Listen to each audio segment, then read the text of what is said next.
everybody, welcome back to my channel. Today I am going to be doing a personal Q&A and repotting. So in my last video, or maybe the video before that, I asked you to ask me some questions for a possible Q&A video. I was certain that I was going to get 2-3 questions, but I got a lot of questions, and it seemed to be divided half and half between personal questions and plant questions. So I'm going to be repotting this big Monstera and answer my personal questions that I got. This is the pot that I got for it. It's about 2 inches bigger than this one. The first question that I got is, how old are you? I am 23 years old. Aside from plants, do you have any other interests or hobbies? You seem really crafty. Thank you. That is very, very nice to say. I do feel like I'm a bit of a crafty girl, and I really enjoy crochet, hand embroidery. Sewing is my #1 hobby currently. I love to make my own clothes. I also really enjoy to do macrame. Oh dear. My drink is not safe there. I'm just gonna do that. Oh, what in the... There are some clay balls in the bottom of this. I think it's pronounced Lessa balls. But it's basically the clay balls that people use in like semi-hydro. I am very confused. What? Okay, look at this. That is so odd. Look at that. I think I'm gonna take this outside and rinse off all or most of the soil if I can. Okay, I'm outside now, and I really should be filming this video out here because this is a bit of a messy project. But look at this root system. So it seems as though there was a hydro system, or like a leca ball semi-hydro system going on, and they had half of the plant in that. So I'm going to just rinse off the rest of these roots to see what the entire root system looks like. Mostly just because I'm curious. It seems as though I've gotten into a slight disagreement with the hose, and I got sprayed everywhere. Kind of like how people talk about baby boys, like how they just pee. That is exactly how I feel right now with what just happened to me.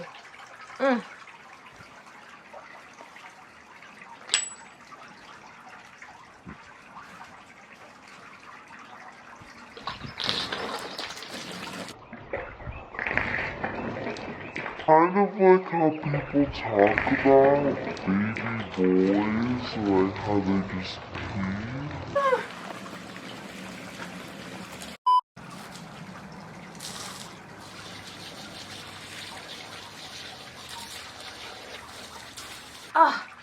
Oh my gosh. Alright, I have altogether just completely abandoned this idea of doing a fun little repotting Q&A in the dining room. That is not going to work. This plant is intense. I was not expecting what I found. Okay, the root system is gorgeous. I have hosed it off just to remove some packed in soil. I didn't remove all of it, just some of it from the outer pieces, just to check on the root system, and it looks gorgeous, so I'm going to continue with repotting. Okay, how did you meet your partner? Good question. So Daniel is my fiance. I will mention him by name. If you don't know who that is, that's who it is. So Daniel and I met in the summer of spring of 2017, and we met because it was my sister's, or not my sister, basically my sister, but my best friend's sister's birthday, and we wanted to go out, and I was actually not feeling well, and I almost didn't go. He was there with his friends. He had just moved to Tucson and was being shown around just like the cool things to do, and we just happened to run into each other. His friend kind of did a, if you've seen How I Met Your Mother, he pulled like a little, have you met Ted? But instead of saying Ted, he said Daniel. I was not impressed, to say the least. I was like, no, actually, I don't know either of you. This is silly. And because by that point, I was kind of over the bar scene. So I was very, I don't know, hesitant, to say the least. But Daniel actually ended up being a really, really great guy. Obviously, I'm marrying him now, but it was honestly the last place I expected to meet him. And so after we were introduced to each other, we sat and talked for about 3 hours, started going on dates like 2 weeks after that, and yeah, that's pretty much how... Ow! And there's a little bit more to the story, but I can tell that another time. Okay, next question. Oh, and if you're wondering what I'm doing, I started to mix my soil in this little container. I really should get a big barrel. I've seen people like Plantarina do that, and that seems like a way better way to do it, but I just don't have a place to store a huge barrel of soil. So until I can do that, this is what I'm going to have to do. And like I've said in a lot of my repotting videos, I just eyeball it. I don't really have a recipe or a mixture that I always do. As long as the soil feels nice and airy, that's basically what I go with. Okay, next question. Do you have any pets? I do not have any pets that are specifically mine. I have friends with pets. My parents own 3 dogs that I love so much. I'm actually at their house right now watching them. And yeah, so nothing of my own. I would really love to get some pets of my own eventually. I think that I'm gonna wait a few years before I get a dog. I think that my pet would be a dog. I really enjoy dogs. I like cats a lot, but I'm definitely more of a dog person. Okay, so here we go. I filled the pot as much as I think I would need. And I'm going to plop this in and see how it looks. Oops, careful, Becca. That looks good. It's enough to bury all of those aerial roots, which is what I wanted to do. Not all of them, but just give them a place to bind themselves pretty much. Because, yeah, I don't really love the look of aerial roots all over the place. I know that some people really like that, but I just am not a fan necessarily. I'm going to put this stake back in because, like I said, I really like this system that the previous owner set up. That is one of the good things about buying a used plant. What does that even mean? A used plant, like a plant that was previously owned, I guess. Because you can see all of the things that they did with the plant and learn from them. Because a moss pole is not the only way to ensure that your plants are not growing all over the place. There are other ways, and I had never even thought about this method until I saw the person do it. So I'm going to continue that with this plant because it seems to be really happy with it. Are you a teacher, and why did you choose that career path? So yes, I am a teacher. I'm gonna wait for this plane. I decided to become a teacher because I have a ton of respect for all of the teachers that I've had growing up. I've had really awesome relationships with them that have continued past the point where they had to be my teacher. It was late high school where I decided I wanted to be a teacher. I've always really enjoyed teaching. Just the act of teaching is really special to me. I went into college and got a Bachelor of English degree with a minor in linguistics. And so that would pretty much set me up to be an English teacher on a couple of different fronts. So if I wanted to be like a school teacher, like I am right now, that would set me up nicely. Or if I wanted to teach English as a second language, that would also set me up pretty nicely. And so at this point in my life, almost a year into teaching, I've decided that I'm going to move away from the profession, at least for now, and pursue other things like a little bit more creative work. And I'll definitely make a video explaining that if anybody is interested in what my next career step will look like. I just don't know if that's something that would interest anybody because it's not plant related and this is a plant channel. But I am not going to be a teacher next year. for a couple of different reasons, but mostly just because I'm not ready to settle into a career just yet. And I feel like at 23, I'm pretty young to do that. And I really admire people who feel ready at my age, but I just don't feel ready right now. I already have a different job lined up, and I'm excited to get into that field. I would actually really love to be a college professor at some point in my life. I definitely have a really big desire for education, and I am in the process of applying for grad school right now, starting in August. So hopefully that works out, and that's just one step closer to getting a doctorate degree and being a college professor. That would be my ultimate career goal. Because like I said, I love teaching. It's just the age that I teach right now is a little bit difficult.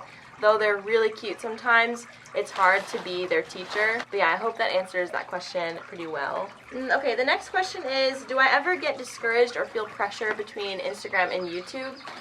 I think that anybody who is trying to grow a social media presence could agree with yes, there is a lot of pressure involved sometimes, but it's honestly only the pressure that you put on yourself. So I want to run my Instagram and YouTube page as very consistent and reliable information and entertainment, and so that does add pressure because I don't want to post irregularly on both platforms. I do have a posting schedule for both of them, and sometimes it can feel hard to meet those goals and deadlines, but they're goals and deadlines that I've set for myself. So any amount of pressure that I feel is definitely self-inflicted. Of course, naturally, people are curious about your plant experiments, and I think for a long time with the Enjoy Pothos experiment, I was really nervous about sharing that because it was a fail, and I don't want people to think that I don't know what I'm doing. But there were so many people that were so gracious with me about that, and like understanding of that emotion, like, hey, like we all mess up, we're all learning. And I have never claimed to be a plant expert, and I will never claim to be a plant expert. But sometimes when you have people asking you questions, like I want to give them the right answers, and so it does feel like a little bit of pressure sometimes, but like I said, any pressure that I do feel is self-inflicted. I feel like any emotion that I feel is something that I've allowed myself to feel, and so I think that has helped me not become resentful towards other people a lot of times in my life, and just in this new social media world that I've entered into, we're definitely in control of our emotions most of the time. So yeah, that's what I think about that one. Okay, someone asked me what my favorite place on earth is and why, which I think is such a fun question, and I'm gonna need a second to think about that because I have some ideas, but I want to make sure that I articulate them well. My favorite place on earth, there are two places that are extremely important to me. First of all, Iceland. The entire country of Iceland is so special to me because that is where Daniel and I got engaged, and it was very special, just that entire trip.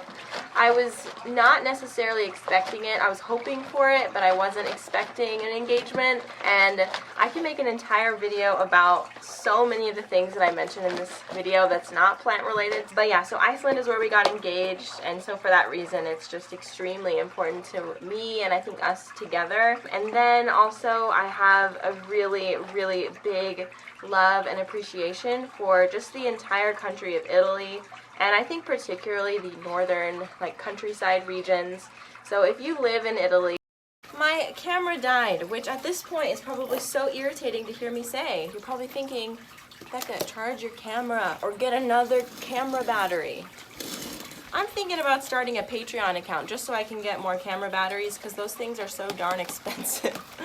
But anyway, back to what I was saying. Italy is so special to me. Definitely one of my favorite places on earth. So if you live in Italy, I envy the crap out of you. Daniel always makes fun of me because every time he asks me where I want to go on our next trip to, I say Italy. Every single time, without fail. And he's been there more times than I have, so he's like over it. And I'm still very much so in it. Okay, the next question, which now I'm using my phone to record, but I'm pretty positive it was asking if I'm going to use plants or succulents in my wedding? And the answer is yes and no. I will be using some of my houseplants, maybe. I won't be using succulents. I think that succulents are beautiful, but I don't have that many and I would have to go out and buy more for that, and it's also just not really my vibe to have succulents at my wedding. I don't think that it would really fit in with the decor because the wedding is in the mountains, and so we're going to be using a lot of the natural greens from up there, and I just don't think it would match very well. And as I top off this very last bit of soil, I have one more question that I'm going to answer, and that question, if I'm remembering correctly, is how do I style my plants around my house? Also, they asked if there was going to be a houseplant tour in my new place, and first of all, of course, those videos are so fun to watch and make, and I will definitely be making one of those probably a few months after I move in. In regards to the first question, how do I style my plants? I don't really have a way that I do it. I'm really not that great at it, and it's something that I'm trying to learn from other people about. I know what my style is, but getting that to translate into actual decor is really difficult for me. If I ever get a grip on how I design my plants, I will make a video about it, but first I want to learn some more just about interior design and putting together a home. But yeah, I guess that is the end of this video. Alright you guys, I really hope that this video was entertaining for you and that you enjoyed learning more about who the heck I am. If you want to tell me a little something about yourself in the comments down below, I would really, really love that. I love meeting new people and talking, and even though we're internet friends, I consider us real friends. I'm so happy that you watch my videos and care about what the heck is going on in my life and my plants' lives and all of these things. So if you like this video, make sure that you give it a like and subscribe to my channel, and I will see ya in the next one. Bye!